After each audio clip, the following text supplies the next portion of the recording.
여러분, 글쓰기 어렵죠? 우리는 누구나 글과 함께 살아가고 있습니다. 학생이라면 제출해야 하는 여러 가지 과제물이 있고, 직장인은 업무 이메일이나 보고서, 품위서, 또한 제안서 같은 각종 글을 써야 합니다. 성공적인 자기 경영에도 글이 주는 역할은 대단히 큰데요. 자기를 경영한다는 건 매일매일의 본능적인 욕구와 이성적인 목표 사이에서 줄다리기를 하는 것이라고 볼 수 있잖아요. 잠을 더 자고 싶은 본능을 억누르고 건강관리에 필요한 운동을 하러 밖으로 나간다거나 재미있는 웹툰을 보고 싶은 욕망을 이겨내고 자기개발을 위해 조금은 지루하지만 필요한 양서를 읽는 쪽을 선택하는 건 모두 본능과 이성의 싸움이라고 할 수 있죠. 그래서 목표한 습관이 될 때까지 끊임없이 다짐하고 노력해야 하는데요. 여기서 끊임없이 다짐한다는 것, 바로 자기 자신에게 말을 한다는 것으로 바꿔 해석할 수 있습니다. 자신과 의사소통을 한다는 거죠. 오늘 자신과의 의사소통이라는 키워드와 함께 추천해드리려고 하는 베스트 콘텐츠는 회장님의 글쓰기라는 책입니다. 세상에는 여러 가지 목적의 글들이 그야말로 홍수처럼 매일 쏟아지고 있는데요. 그만큼 사람들이 하고 싶은 말과 해야만 하는 말들이 많은 거겠죠. 각자가 글로써 자기 자신의 의사를 표현하면서 살고 있는 겁니다. 이 책의 저자도 글쓰기는 의사소통을 위한 가장 효율적인 수단이라고 말해주고 있습니다. 우선 저자가 책에 담았다고 말하는 3가지 주제를 보면, 첫 번째, 직장에서 통하는 글쓰기, 두 번째, 상사의 심리에 관한 이야기, 세 번째, 소통과 처세에 관한 이야기입니다.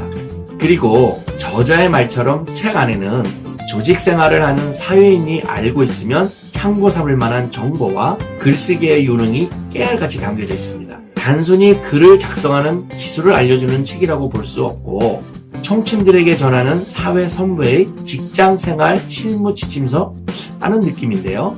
보면 그런 종류의 실무 지침서는 굉장히 가벼운 경우가 대부분이거든요.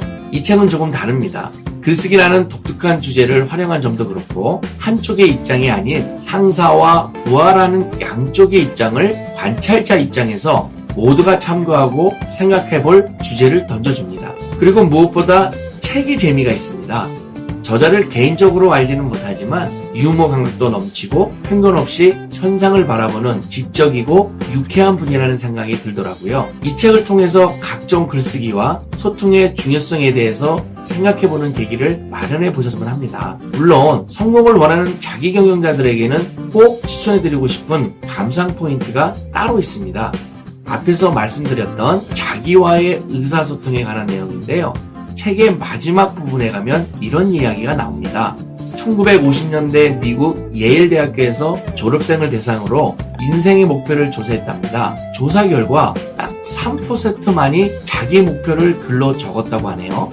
20년 후에 그 졸업생들을 추적해보니까 자신의 목표를 글로 쏟은 3%의 졸업생이 쌓은 부가 나머지 97%의 부를 합친 것보다 훨씬 많다는 겁니다. 그것은 글쓰기는 다짐의 효과가 있다라는 말씀입니다. 사람들은 기정사실화된 것을 지키려는 경향이 있어서 글로써 자신의 미래를 이미 현실처럼 여기고 그에 맞춰서 살아가게 된 것이다.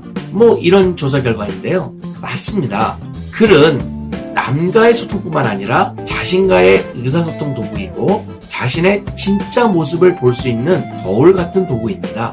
전 개인적으로 인류가 만들어낸 가장 지적이고 효율적이고 아름다운 창조물이 바로 글이 아닐까 하는 생각을 해보기도 합니다.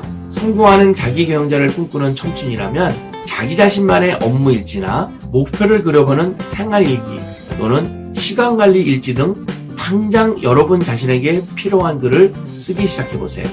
오늘 추천해드린 회장님의 글쓰기 꼭 읽어보시면서 글쓰기의 힘에 대해서 꼭 아셨으면 합니다.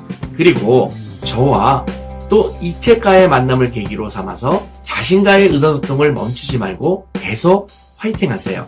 홍성원이 응원합니다.